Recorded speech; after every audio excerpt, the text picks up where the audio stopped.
I'm Bharath Modayur. I'm a consultant with Xyonix. I got my start with machine learning in 1989 when I started grad school, and we were using neural networks to calculate trajectory of missiles funded by the Star Wars program. The differences from when I started out in the late 80s, 1989, to say even as recent as 5 years ago. So from 1989 to say 2012 would be that we didn't have enough data. That was like a big deal.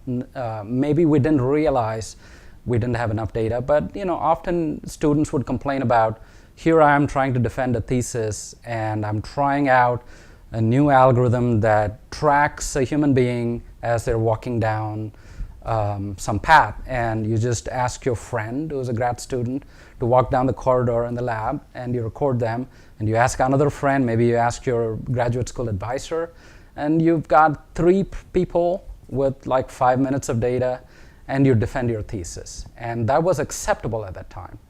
And you could do a thesis, and it's just written in a paper and it's done. So over the past 25 years, in terms of machine learning tools and software that's available, let's take computer vision as an example, right? So if you wanted to test out some ideas that you have for your thesis in computer vision, you will have to build a lot of things from scratch. So in terms of like the evolution of machine learning tools and toolkits and software over the past 25 years, the biggest difference would be that because of all the contributions from researchers and the creation of open source toolkits, you can get a huge head start in terms of implementing ideas in your head to solve a real problem in machine learning. So open source toolkits giving you a huge head start, and GPUs kind of making things executable in almost real time in terms of training on large data sets. They have kind of changed the game in the past 5 years alone.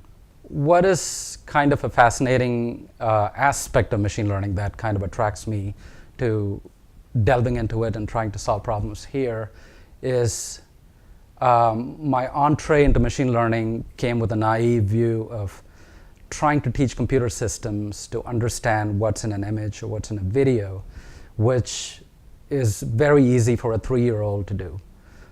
They can look at a car of various sizes in an image, and they know that all those images contain a car.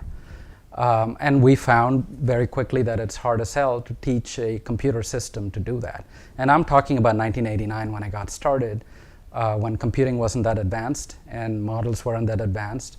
There wasn't enough data. I knew that you're not going to solve it in a year or two. You're not going to solve it in 5 years.